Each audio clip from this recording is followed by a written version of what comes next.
Good morning, everyone. I hope you're all doing absolutely fantastic today. Look what's driving past me. Oh, you guys can't see it. It's the ID Buzz. Beautiful car. It's all black, that one. What do you guys think of the all black one? I think it's got to be a two-tone, personally. Interesting. Anyway, it's Sunday morning at about 9:53. Yesterday, I got up in the morning, shot a video, edited the video, uploaded the video, and that was the one with showing Maurits's box. And then I had made myself some lunch. And then after lunch, I did eat one of those wafer bars that was in like the 6-pack, and it was actually really good. It reminded me of that same kind of, it's like a long wafer biscuit cookie that we have here in Canada, but without the chocolate on the bottom. That's the kind of similar to that, but it definitely had that Nutella, hazelnut flavor to it throughout the whole thing. But it was a really good little snack for after dinner. So thumbs up for those cracker cookie biscuit things, whatever you want to call them. After that, we drove up to Barrie, sat with Carol's dad for a bit at his place, and then we took him to go see The Amateur at the theater in Barrie there. And The Amateur, really, really good movie. I really enjoyed it. It starred the actor who played Freddie Mercury in Bohemian Rhapsody. Fantastic actor. And he plays some kind of government agent, like working for the CIA or whatever. And he does a lot of like the techie type stuff. And he's an analyst. And something happens. I don't want to tell you about it, but it's a good movie. Go see it if you have the time. After the movie, we went for the 4 o'clock one. Most of the times whenever I go to a movie, it's always at nighttime. So when I leave a theater, it's usually night. When I watch a movie and I leave and it's still perfect daylight outside, kind of freaks me out. I'm like, oh great, we got the rest of the night. So we went over to a fish and chip place called Danny's Fish and Chips in Barrie, and they have a thing called Fish and a Half.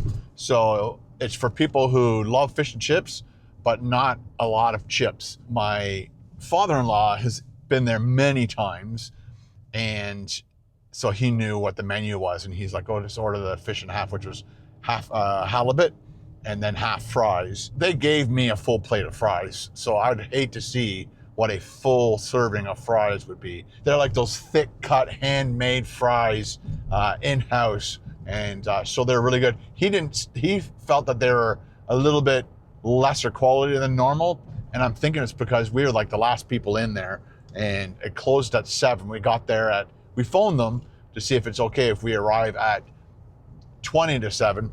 And she was like, yeah, no problem, as long as you don't want to stay till 8. And we laughed at that. And then we got there, ordered our food, and I think we were out of there by like 10 after 8. So just enough time for them to wipe down. They're putting up the chairs and stuff as we were paying the bill and leaving. But the halibut was fantastic. The chips were okay. Like I said, my father-in-law's eaten there many times. He said the chips have been better. So again, I think the end of the day, and we got that last batch kind of thing. Then we dropped Carol's dad off, and then we went to Walmart because Carol wanted to buy a few things. She mainly wanted blueberries, but they were sold out of blueberries, which was unfortunate. And then I realized while we were walking around Walmart that the hockey game was on, and it was the Leafs against the Senators, the Battle of Ontario. And so I started watching it on my phone in Walmart. And then we got to, then we got in the car. I kept watching in the car. Carol drove. And then when I got home, turned the television on and continued watching a really exciting game. Unfortunately, the Leafs didn't win that one, but the Senators won it in overtime. You're always like on the edge of your seat when it's tied. It's overtime. You're always on the edge of your seat when you're doing an overtime, right? Because you're coming off a tie, and it's basically whoever gets that, whoever gets the first goal wins, right? Of course, everything is in the back. Nothing's tied down, and everything just slid across the back there. So cheers to you guys. I hope you had an awesome Sunday. I'm not sure when this video is going to go out, so we'll see. But again, I am off to my mom's place. She'll be probably standing at the sliding door or sitting at the sliding door. We'll have to set her up so she can bark orders at us, and so it'll be my sister and I just getting the garden ready. I think it's basically going to be, my big job will be moving the bags of soil from the front to the back, opening them up, dumping them, and then spreading stuff around. I don't think they have any flowers yet to put in, but we have to get it all prepped and ready. I think my sister this week is going to be putting the flowers in once they purchase them. I also want to thank you guys for watching that ID Buzz video. It was kind of fun to drive, definitely, and it was fun to show it off to you guys. That one was a used one, and actually that one was, I think that one was for sale, and I think it was like their demo, because the salesman sent me an email because I asked him for the video how much these things are worth, and I think they're like $90,000 to purchase a brand new one, but I think this one was going for either 80. I think it was going for 80,000. Again, thanks for everybody for watching that. It did really well. I'm happy when I just accidentally create a vlog or something happens where I wasn't planning it. Like, I didn't go out to make a vlog like that. It just happened. So here's a little inside information for the people who don't know anything about YouTube and how you get paid and all that stuff. I make most of my money through the ad revenue for my videos, but you could make 7 videos a week and they'll just like range in how much money you make. It depends on, you know, how many views, how much watch time, and the age group in which who watches your videos, and the subject of the video. Because it was a car video, it made slightly more money than the video I was purposely making, which was going down to get my tires changed over and just talk to you guys about stuff. And then I just accidentally happily came across driving the ID Buzz, and you know, that was a pretty fast, simple, easy video to put together, but it made much more money than the video I purposely made. So thank you very much for everybody who watched it. I'm glad some of you guys had some really good feedback on it. Like, you know, what do you do in a blackout?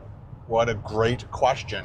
You know, I hope you have a generator. You know, if you had one of those generators in the backyard that turns on when a blackout happens, then your electric car would still be fine. You wouldn't be able to travel too far because you want to be close to home. Just same as a car, right? If there's a huge blackout and nothing's open, like even gas stations, you're kind of in the same predicament. Another part of the electric car that a lot of people like to talk about is the fact that once the battery dies, what do you do? Like, apparently it's a lot of money once the battery goes. One of the things I heard many years ago, maybe not many years, yeah, I think it was many years ago, is they can drop the battery pack out, and it's not like one big solid battery. It looks like, from what I remember, the whole pad underneath the car is like, it looks like AA batteries throughout the whole thing. And apparently, the show I watched, they said that they can hook up a computer to it, because a lot of times it's not the whole battery pack that pooches. It's like just a bunch of individual batteries that start running down, which makes, I guess, the other batteries work harder. So they can hook it up to a computer and it'll tell them which batteries to replace. Let me know if I'm wrong. I don't know. That's what I was under the impression, that you don't have to replace the whole battery pack underneath. I've heard stories, I've seen videos. I've seen a video of a guy blowing up his Tesla because he felt he'd make more money on the YouTube revenue blowing up a Tesla than because he couldn't sell it. He couldn't afford to fix it. So he thought it'd be cheaper to blow it up and make money off the revenue of blowing up Tesla. I guess. I don't know the whole story behind that, but I get what you guys are talking about. I get it. But it is a sweet looking ride though, eh? If I lived downtown Toronto, I would want like a smart car, but an electric smart car. Something that I could drive around all year long in any weather condition. You know, motorcycle is probably the best, or an electric bike is probably like the best thing you could possibly use downtown Toronto. But if it's bad weather, you know, it really sucks that you have to drive around in bad weather. So having a fully covered tiny car. Remember when I did the video in Oshawa and I was walking down the street, there was that little tiny car. That's what I would want if I lived downtown Toronto by myself. You'd probably have to have something that's a 2-seater, obviously if you're with your significant other. I bought a liter of heavy cream to add to my coffees for basically, it lasted, I think, a month and or less, maybe less. It was nice having the cream in there. I think that definitely affected my weight gain. I only had 2 coffees a day. It was probably maybe, because I think it's 50 calories per tablespoon. And I probably would put maybe 2 tablespoons of cream. I never measured it. I just pour it in until it looks the color I want it to look. So it's probably 2 full tablespoons of cream. That's 100 calories per coffee. So 200 calories. But again, I'm not eating a lot of food when I'm not making videos. I usually just have my eggs with butter for lunch pretty much every day with some nice Celtic salt on it and some pepper. And then for dinner, I usually do ground beef with I do like that ground beef burger bowl. Sometimes I put bacon in it. Sometimes I put pork in it. Sometimes I put cheese, mushrooms, and it's basically like a ground up bacon cheeseburger bowl.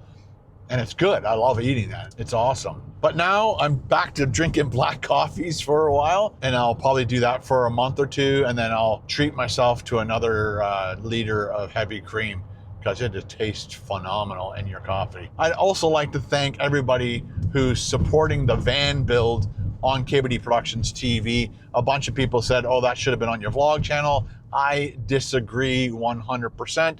This vehicle was bought to make content on KBD Productions TV. So when I do some building into it, make it into a stealth camper so I can make more content for you guys, I think 100% that the van build should be on KBD Productions TV. I definitely agree that I should add some type of a cooking element to it, whether I, halfway through building this out, if I have the option of driving it somewhere, go and try, a fast food item that you guys have been asking me to do, or something new at KFC or McDonald's or Wendy's or whatever. That would be kind of fun to do.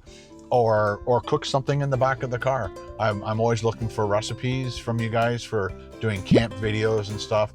Nice, healthy camp recipes that are just yummy. So once again, thanks for all the support across both of my channels. Well, I got another 15 minutes before I get to my mom's house. So thanks for watching this video, and we'll see you guys in the next one. Cheers.